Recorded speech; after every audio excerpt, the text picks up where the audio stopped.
Good afternoon, everyone, and thank you for participating in today's conference call to discuss Clarus Corporation's financial results for the fourth quarter and full year ended December 31st, 2023. Joining us today are Clarus Corporation's Executive Chairman, Warren Kanders, CFO, Mike Yates, and the company's External Director of Investor Relations, Matt Berkowitz. Following the remarks, we'll open the call for your questions. Before we go further, I would like to turn the call over to Mr. Berkowitz as he reads the company's safe harbor statement within the meaning of the Private Securities Litigation Reform Act of 1995 that provides important cautions regarding forward-looking statements. Matt, please go ahead. Thank you. Before we begin, I'd like to remind everyone that during today's call, we will be making several forward-looking statements, and we make these statements under the safe harbor provisions of the Private Securities Litigation Reform Act. These forward-looking statements reflect our best estimates and assumptions based on our understanding of information known to us today. These forward-looking statements are subject to potential risks and uncertainties that could cause the actual results of operations or financial conditions of Clarus Corporation to differ materially from those expressed or implied by the forward-looking statements. More information on potential factors that could affect the company's operating and financial results is included from time to time in the company's public reports filed with the SEC. I'd like to remind everyone this call will be available for replay through March 21, 2024, starting at 7 p.m. Eastern Time tonight. A webcast replay will also be available via the link provided in today's press release, as well as on the company's website at claruscorp.com. Now I'd like to turn the call over to Clarus's Executive Chairman, Warren Kanders. Good afternoon, and thank you for joining Clarus's earnings call to review our results for the fourth quarter and the full year. I am joined today by our Chief Financial Officer, Mike Yates. I will start the call by addressing the overall business and corporate strategy. Mike will then provide specific comments on the performance of our segments and a more detailed financial review.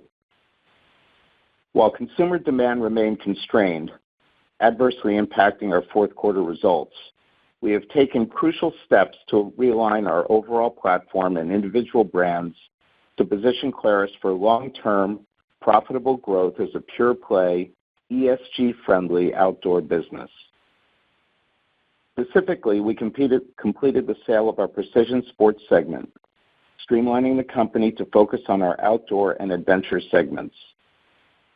As we have communicated in prior quarters, we are establishing new baselines for our brands. During this transition period, our leadership teams of both outdoor and adventure spent much of 2023 identifying areas for structural change, business process improvement, and enhanced operational efficiencies. Incremental initiatives in the fourth quarter included taking sharp action on inventory and product categories that we view as non-core going forward, while exiting unprofitable retail decisions from prior years. We entered 2024 with highly capable leadership teams committed to increasing profitability and unlocking new opportunities, while continuing to build the foundation to scale and achieve operating leverage in future years. Before discussing those segments in greater depth, let me first address the monetization of our Precision Sports segment. Last week, we completed the $175 million sale, which represents a highly successful outcome for Clarus. I'd like to highlight that we invested approximately $132 million in this segment since 2017, and during our ownership period, Precision Sport returned nearly $94 million of cash to Clarus. Inclusive of the gross proceeds from the sale, we generated nearly $270 million during our ownership period. Importantly, the proceeds from this sale allowed us to retire all of Clarus's outstanding debt. Our balance sheet is now debt-free, with approximately $43 million of cash on hand that provides flexibility in how we pursue our long-term value creation objectives and growth initiatives. From an operating perspective, Clarus is now simplified around two traditional outdoor brands without the overhang from the association with ammunition. We believe that our platform offers an attractive entry point into two consumer segments with broad appeal and tailwinds, supporting growth as we enter a more normalized post-COVID environment. In the near term, our capital allocation strategy will focus on strengthening our existing operating businesses, either through reinvestment in our high-margin categories or through bolt-on product acquisitions that enhance our brands. Turning to our two remaining segments, Outdoor and Adventure, we are confident that we have two leaders in place fully capable of driving Clarus's turnaround. We believe that we are at different points in the reset of both segments, but each segment is showing signs that the steps taken thus far are positive. These brands are leaders in their respective core categories, and we expect that they will rebound as the market stabilizes and reaches a new normal.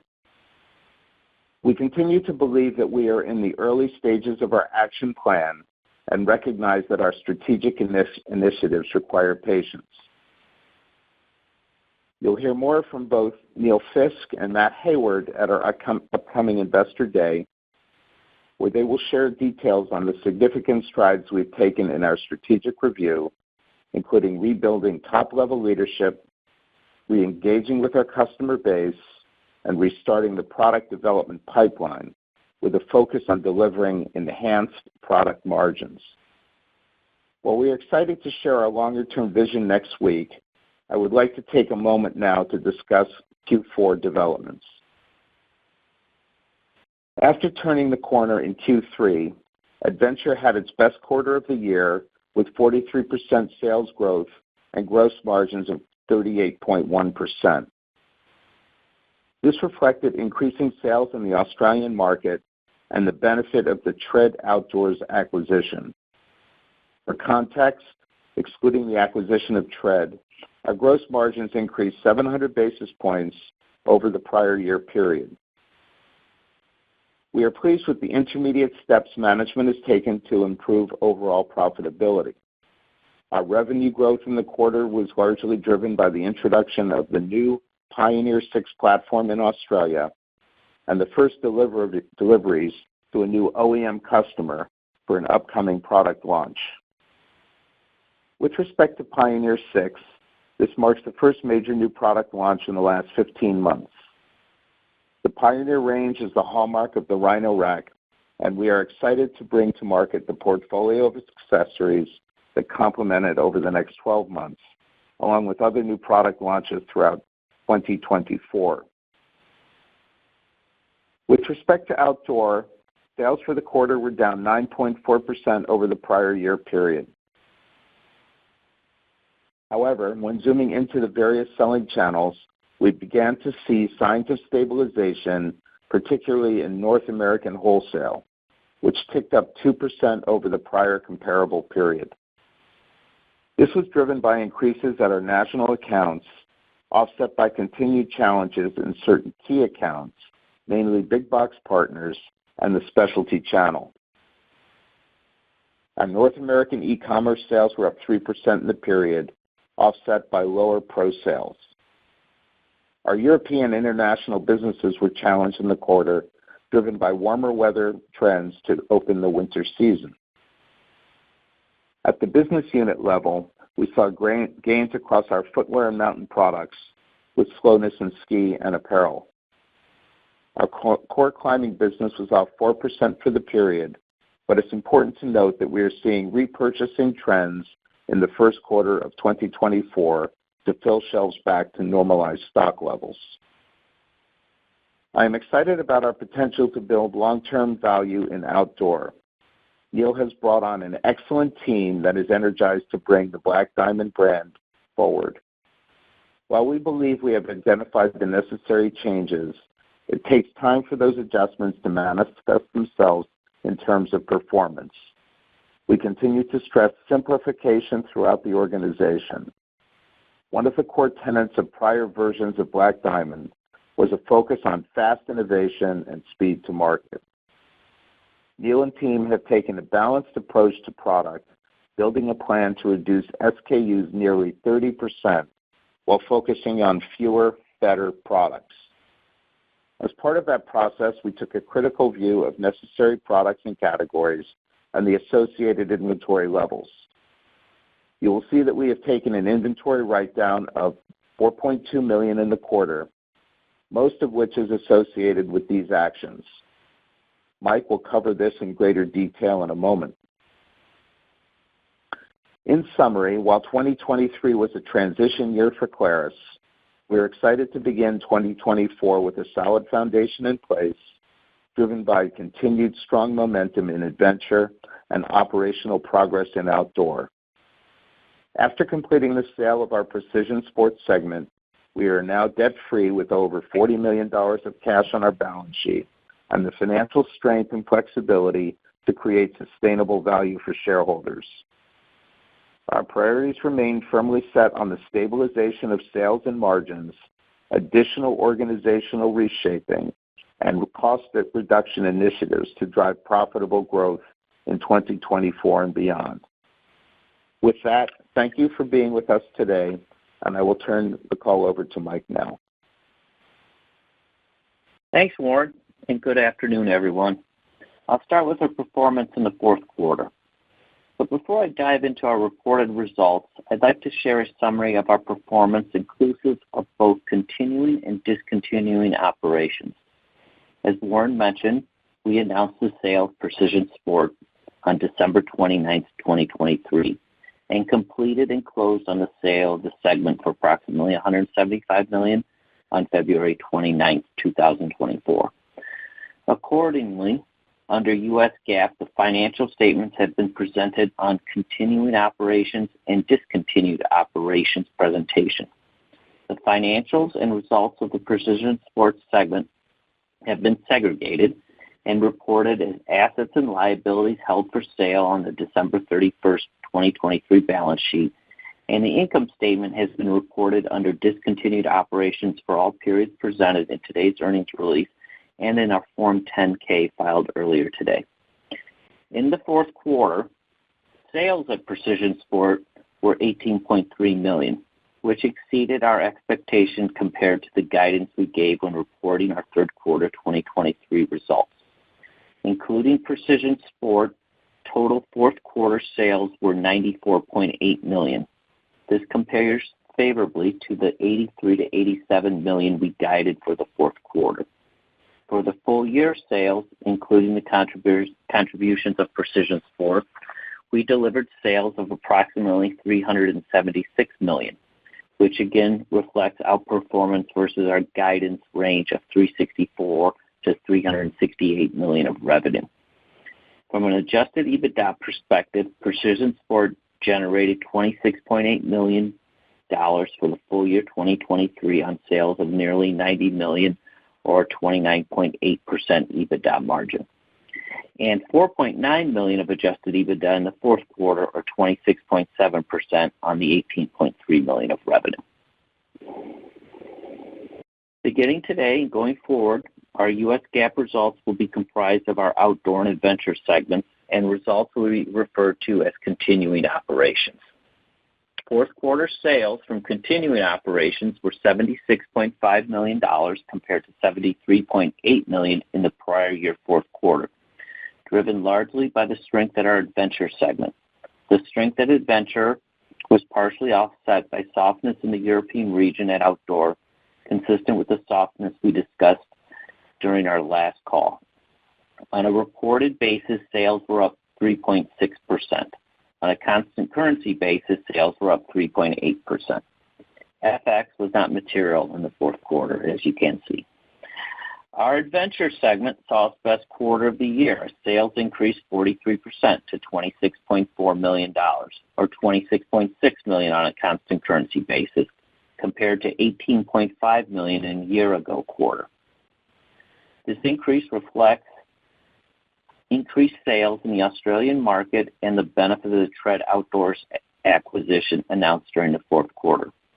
Tread contributed approximately $1.7 million of revenue in the fourth quarter.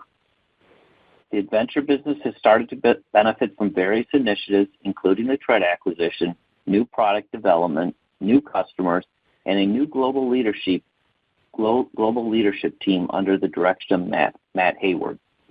New channels, new products, and new customers will be critical as we grow Adventure in 2024.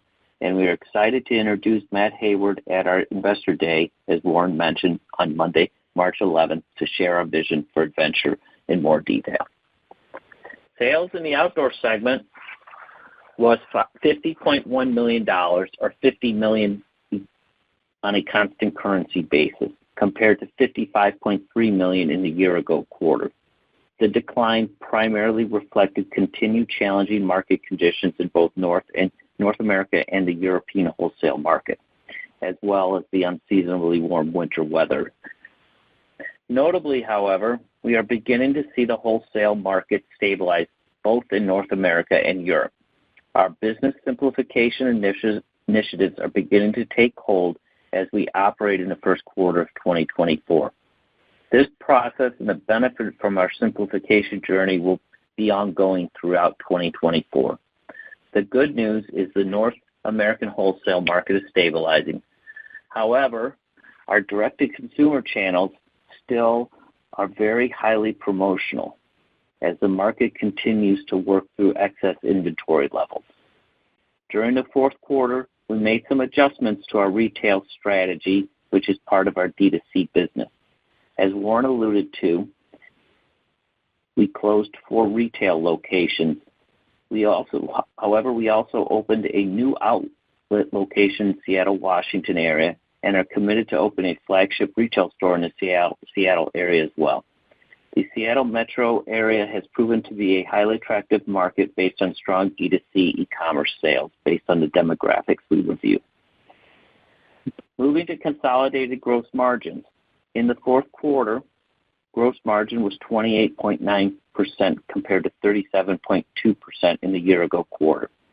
The decrease in gross margin was primarily due to a $4.2 million inventory reserve write-off at the outdoor segment during the fourth quarter. The bulk of this reserve resulted from our category review and product simplification process that will reduce SKUs from around 14,000 to under 10,000. Another material contributor to the reserve was the recently announced PFAS regulation change. PFAS is an evolving industry issue that we'll be dealing with throughout 2024. PFAS is a chemical used in many products to create the waterproof benefit found in many outdoor goods, including our apparel. Certain states in the USA have banned the sale of products containing PFAS beginning in 2025, and some large retailers would no longer accept or purchase any products with PFAS beginning this summer. We are actively managing the end of life of our products containing PFAS during 2024, but depending on our execution and the market reaction to these regulatory changes, we may have further exposure to PFAS inventory during 2024. This exposure is both inventory on hand and commitments to buy inventory containing PFAS from our vendors. Other than the PFAS risk, we believe we have right-sized and properly valued our inventory at outdoor based on this fourth quarter action. Inventory ended the year at outdoor of $64.8 million. Total inventory for continuing operations was $91 million. Gross margin at the Adventure segment improved to 38.1% from 31.7% in the year-ago quarter. This increase was due to cost-out initiatives to right-size the business earlier in the year, as well as lower freight costs. The adjusted gross margin in the fourth quarter was 29.0% compared to 37.2% in the year-ago quarter, related to inventory step-up due to the Tread Outdoors acquisition. Selling, general, and administrative expenses in the fourth quarter were $30.7 million compared to $29.9 million in the same year-ago quarter. The increase was attributed to the outdoor segment with higher legal and marketing expenses compared to the prior year. Loss from continuing operations in the fourth quarter of 2023 was $7.2 million, or a loss of 19 cents per diluted share, compared to a net loss from continuing operations of $83.3 million, or $2.25 per diluted share in the year-ago quarter. Net loss in the fourth quarter included $1.5 million of one-off charges related to restructuring and transaction costs, as well as the $4.2 million inventory reserve. The net loss in the fourth quarter of 2022 included a non-cash impairment charge of $92.3 million in the Adventure segment. Adjusted loss from continuing operations was a net loss of $2.8 million or 7 cents per diluted share, compared to adjusted income from continuing operations of $4.4 million or 11 cents per diluted share in the year-ago quarter. Adjusted EBITDA in the fourth quarter was a negative $3.5 million, or an adjusted EBITDA margin of negative 4.5%. This compares to $3.6 million, or an adjusted EBITDA margin of 4.9% in the same year-ago quarter. The decline in adjusted EBITDA was primarily driven by continuing challenging market conditions at Outdoor, an increase in the inventory reserves at Outdoor, and higher legal and marketing expenses. By segment, adjusted EBITDA was negative $4.6 million at Outdoor, primarily due to the inventory reserve of $4.2 million in the fourth quarter. Adjusted EBITDA at Adventure for the fourth quarter was $3.9 million, or 14.8%. Let me shift now over to liquidity.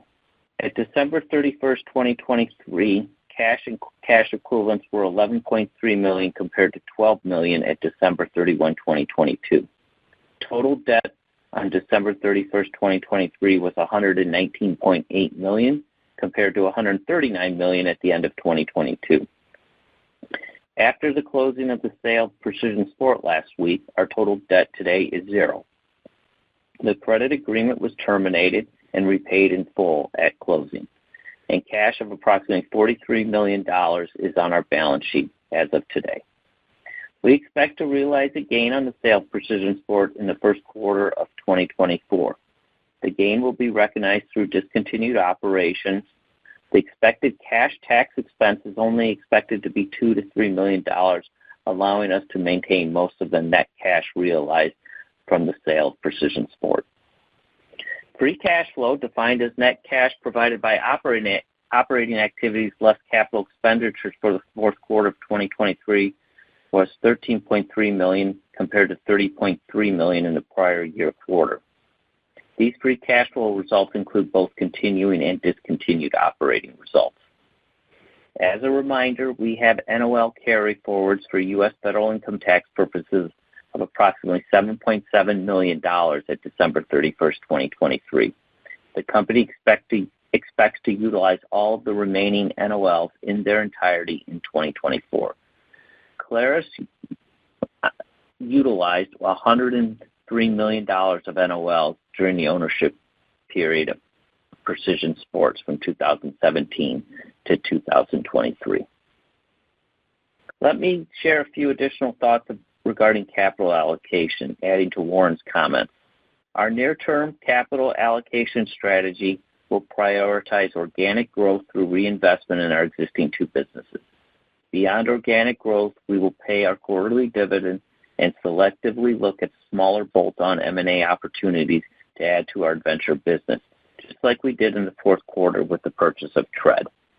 Otherwise, throughout 2024, we will continue to focus on cash generation through our continued right-sizing of inventory and growth of our businesses with the intent of letting cash grow on our balance sheet as we work on growing and improving the profitability of our existing businesses. Before looking forward to our financial guidance, I would like to highlight that we continue to proceed in our lawsuit against HAP Trading LLC and Mr. Harsh A. Padilla. The parties conducted expert depositions on February 29th, March 1st, and March 6th of 2024. At this time, there is no further discovery to be conducted. The parties must submit a joint letter to the court on March 13th stating, among other things, whether or not they plan to file a motion for summary judgment. Counsel for the parties are required to meet in person to discuss settlement within 14 days of the closing of discovery. The parties are required to submit a joint pretrial order within 30 days of the closing of discovery, or if a summary judgment motion has been filed within 30 days of a decision on such motion. Included in our earnings for the year was approximately $1.4 million of legal and related costs associated with this lawsuit. The company also intends to file similar complaints against Parallax Volatility Advisors LP and Caption Management LLC. Moving on to our outlook for 2024. We expect 2024 sales to range between $270 million to $280 million and adjusted EBITDA from continuing operations of approximately $16 million to $18 million, or an adjusted EBITDA margin of 6.2% at the midpoint of revenue and adjusted EBITDA. We expect capital expenditures to range between $4 million and $5 million, and free cash flow to range between $18 and $20 million for the full year 2024. First quarter sales are expected to be between $64 and $66 million, and adjusted EBITDA is expected to be between $1 and $2 million. Our outlook does not include any expense or ongoing litigation specifically relating to the HAP matter or further increases in PFAS-related inventory reserves, but it does reflect the early results of our effort to achieve less complexity, better margins, and a streamlined business as we grow our outdoor and adventure segment. As we look forward to 2024, I'd like to reinforce what Warren said about the monetization of Precision Sports segment. During our ownership of Precision Sport, the segment returned nearly $270 million of cash to Clarus. We believe this was a very successful outcome that is emblematic of the value creation potential of our businesses and the teams who lead them. We're excited about our new positioning as a pure-play outdoor business and believe we have a strategy in place today to deliver growth and profitability in 2024 and beyond. At this point, operator, we're ready to take questions. Thank you. As a reminder, to ask a question, please press star 11 on your telephone and wait for your name to be announced. To withdraw your question, please press star 11 again. One moment for questions. Our first question comes from Laurent Vasilescu with BNP Paribas. You may proceed. Oh, good afternoon. Thank you very much for taking my question. I wanted to ask about the Investor Day for next week. I don't know if you can share any highlights ahead of the meeting, but should we anticipate 3 to 5 year targets next week? Yeah, that's a good question. So we'll be going through all the segments next week, and we'll be providing you with 3-year outlooks for our businesses for each one of them. Super helpful. And then on the Tread business, I don't think you quantified the size of it, whether it was in the announcement or in today's press release, just so that we can understand the organic revenues. How much did it contribute in the fourth quarter? I think it's de minimis, but more importantly, how do we think about Tread in the context of FY24 revenues of $270 to $280 million? I think you'll hear more about that from Matt Hayward next week. We're not gonna break out specifically the various brands, but he'll take you through the automotive as a single segment. Okay, fair enough. And he can speak to, and he'll be able to speak to kind of the margin complexion of the various businesses and how it all rolls up. Okay, fair enough. And then maybe just on the guidance for the midpoint of EBITDA margins, adjusted EBITDA margins of 6.2. I think that's roughly 600 basis point improvement over last year. Is that driven by gross margin or SG&A efficiencies?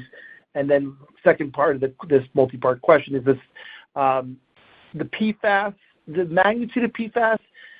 I recall, tell me if I'm wrong here, but I thought apparel was like 15% of outdoor, So it seems like it's a small business, but if you could clarify just how big the apparel business is as we think about this PFAS situation.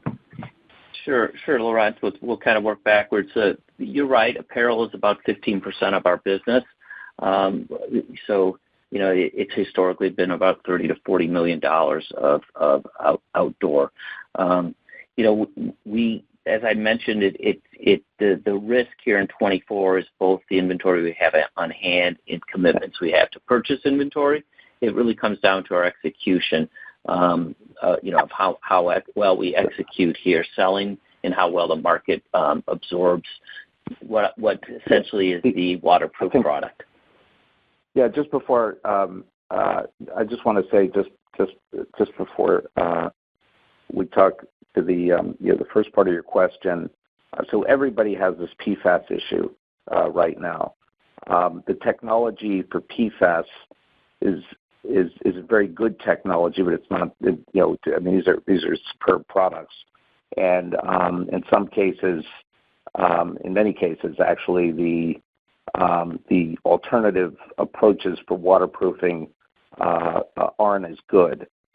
So we believe, at this point, that we will be able to move our inventory that we have that's PFAS related. But given the fact that everybody's got the same in the market, has the same issue, there could be a supply of it. So we are being cautious, about it. I mean, it would be if the numbers aren't large, but it's a minor it's a minor risk. We do think actually prospectively, in a year's time, these products will be desired by consumers just because of how well they perform. Mike, did you want to ask it? Yeah. First case. Yeah, and with regards to kind of guidance next year, all of that improvement that you referenced, Laurent, is all at the gross profit level, right? It's as you recall, during 2023, there was so much promotional pricing in place. Margins were hit pretty significantly as a result of the promotional pricing. We see a recovery both from a price stability in 24 and from some margin enhancements at the gross profit level that both the outdoor and, more importantly, the adventure business are focused on. Very helpful. Thank you very much for taking my questions. Sure. Thank you.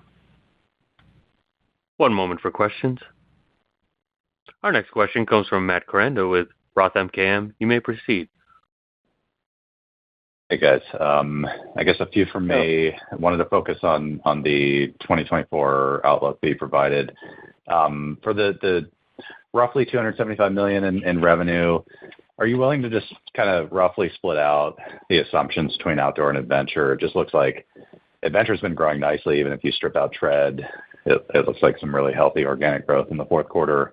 I would assume we can probably maybe not pull forward that rate of growth, but we can probably pull forward some growth, which would suggest that outdoor is declining. So why the decline after kind of a down year in 23? Are we shedding some unprofitable revenue? That sounded like that was what you were alluding to. So maybe just the split there and just a little bit more around the puts and takes of growth at outdoor and adventure.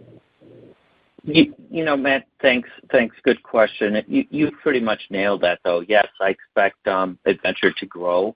We're not going to give specific guidance today by segment. You'll see, on Monday, we'll talk a little bit more in detail about, where we see the businesses going. But adventure will grow. It should grow. And outdoor will actually shrink, but that's a direct result of some of the simplification and the SKU reduction and leaning into our best products. And it's a journey that we're going through here in 24 to kind of, turn the outdoor business around. But, that's your view and your assumptions are spot on. Yeah, Matt, Neil will take you through, from start to finish, what he found, how we're processing that, and how what the future looks like But one of the things I had him do was, really to look at, SKU rationalization, and you'll see that in quite a bit of detail. And by virtue of that, we will shrink the revenues somewhat, but margins, will improve, quite considerably. And I think, when he goes through the plan and you look at the EBITDA margin progression over the next couple of years, I think it'll all come into focus. Okay, that's helpful. And then just, I guess the bigger, broader question that I know we're going to get here is basically the guidance has revenue down at the midpoint year over year, but EBITDA up pretty healthily. And I guess that implies we're sort of doing away with some unprofitable business and/or removing structural costs. I know you mentioned most of the improvement's going to come from gross margin, but maybe just help us square all of that. And are there corporate costs that can come out now that Precision is no longer part of the portfolio here? So we'll get into all of that on Monday. To provide all of the detail that you're going to need to put together the accurate models. The corporate overheads will be coming down during the course of the year. That's our expectation as we some of the things that we've had in place we're able to reset. The other thing that, as you know, we've given some guidance to what our legal expense has been for the 16B trading issue, and we have baked in to our guidance for this year, the appropriate amount of legal expense, to continue to pursue not just the 16B issue against HAP trading, but also, as Mike said, we will be filing complaints against both Parallax and Caption. So that's built into the numbers for now. What's not built into the numbers is obviously any interest income that we'll get on our cash balances, which is now earning at a plus 5+% rate. Okay, that makes sense. And then I guess the PFAS commentary, can we just nail down, and maybe I missed it, but did you guys quantify the exposure there? Obviously, there's some exposure in inventory, which sounds minimal, but then the more interesting, or maybe the thing I'm more interested in understanding, is the vendor question. You mentioned maybe there's some commitments for minimum purchases and stuff like that. Maybe just any way to think about that. I think. Go ahead, Mike. I was going to say we didn't quantify it. It all depends. It could be $3 to $4 or $5 million, but it depends how we execute, Matt. That's why we're bringing it up, right? How the market absorbs this the product. But as long as we work through this, as Warren alluded to, it's the waterproof product. It's all great. It's all great. No, it's all great product. It's all great product. We're just highlighting it because it is conceivably a risk to our numbers. We don't think it's at this point we don't think it's a material risk, but we're just highlighting it again because every other company in the world also has a PFAS issue, and so depending upon how that all processes through, it may be a little more challenging for us to sell the product. But again, we believe that product. People may buy this now because they won't be able to get it in the future, and it is better. The waterproofing with PFAS is better than the other technologies that are out there that we'd have to use. And Matt, the charge that we took, we did take a charge in the fourth quarter related to PFAS, and that was for commitments to take product that we said, no, we don't want any more of this. So we didn't want to compound our problem. So that's key to understand, I think, is what you're trying to get to. The inventory on hand or the inventory being built already is where the exposure is. And as long as we execute and move that inventory through our channels, as Warren said, we don't think it'll be material. But in the same breath, if for some reason we're not able to move that inventory, we wanted to be upfront with the situation because we do believe we've adjusted our inventory to the appropriate level. And if we do have an issue in the 24, we didn't want to have you asking questions or the street asking questions like, hey, I thought you wrote down your inventory to the right levels at the end of last year.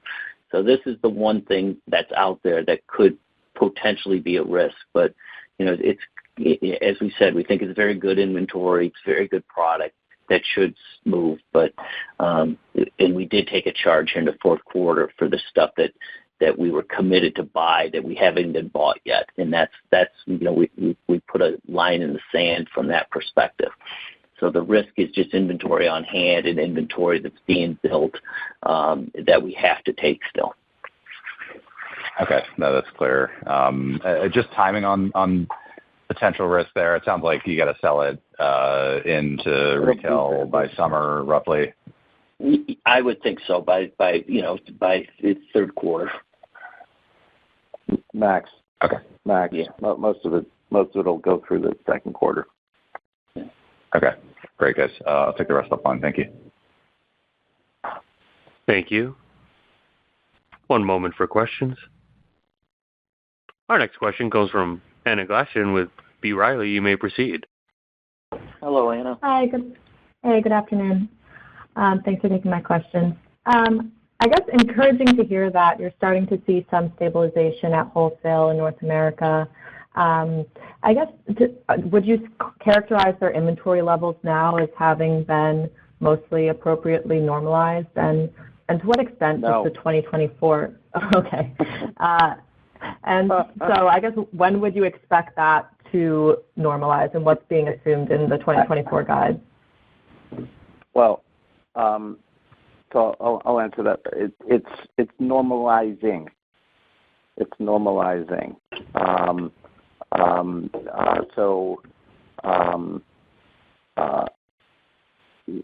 We're working on things are getting better, but we don't believe that our retail partners are fully stocked at a normalized level yet. Got it. So I guess when would you expect sell-in and sell-through to become more balanced? We're actually seeing sell-in improve on a year-over-year basis, week-over-week basis here in the first quarter compared to the first quarter last year. And as Warren just mentioned, I think that's starting to take hold here in the first quarter, first half of the year, and hopefully I think that normalizes in the back half. You'll hear from Neil, and I don't want to steal his thunder about the changes that he's made. But what I can say is that our people are on it now, and we are actively pointing out to our retail partners where they're short, and we're pushing them to fill out the assortments and their shelves, and that seems to be working. But they are everybody is cautious right now, and so I think that's part of it. But our view is that we're looking forward to a great summer, and we think that that's kind of the fill-in will accelerate. We have the right inventory to achieve those goals. I think you'll hear about that. Got it. And turning to some of the commentary around promotionality and DTC specifically, is that a function of mix? I know that skews more toward apparel and footwear than the wholesale exposure, or is that a function of closing some of those retail locations and just clearing that inventory, or something else? It's more in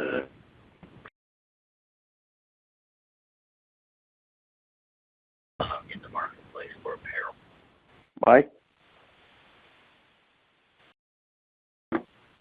Mike, do we lose you? Did you hear my answer? I'm sorry. No, we lost you, Mike. Can you just? Oh, I'm sorry. I said it's the former, Anna. It's the apparel. The promotional pricing in the marketplace for apparel right now, all throughout Q3, Q4 was extremely strong, and that's really the main driver. Got it. Looking forward to Monday. Thanks, guys. Thanks. Okay. Thank you. One moment for questions. Our next question comes from Mark Smith with Lake Street. You may proceed. Hi, guys. First question, we just want to confirm. Hey, the EBITDA guidance that you guys gave for 24 here, that is stripping out and excluding all of your one-time items, including the legal expense expected in some of these lawsuits. Is that correct? The EBITDA guidance, the $16 to $18 million full year guidance does not include significant costs associated with the legal costs. That's what I said in my statements, in my prepared remarks. Okay. And then it sounds like on Monday you guys will walk through a little bit some of the kind of corporate overhead as well as kind of total SG&A outlook. But does it seem like, in the near term here, this kind of $30 million range on total SG&A seems like about the right range here in the near term? Yeah, so that's a little high, but it's a little less than that, but you're in the ballpark. Okay. And then the last question for me was just, if you can call out, I haven't seen it yet, or maybe I missed it, impact from FX and currency here in the quarter, and then kind of your outlook, if you will, for 24. Well, the comments I made in the prepared remarks that FX was completely immaterial during the fourth quarter. Our forecast for this year is based on exchange rates here from a few weeks ago, so not significantly different than than what kind of the business has been functioning at throughout the third and fourth quarter of this past year. Excellent. Thank you. Thank you. I would now like to turn the call back over to Mike Yates for any closing remarks. Thank you. Thank you for your interest in Clarus, and we appreciate everyone's questions, and we look forward to spending more time with you next week in New York City for our Investor Day, where both Warren and I are excited to have Matt Hayward speak in depth about the adventure business, and Neil Fisk to spend equal time walking through his plans and vision for the outdoor business. So we thank you for your continued interest in Clarus and look forward to speaking and seeing many of you next week in New York. Thank you for your participation. You may now disconnect. Thank you.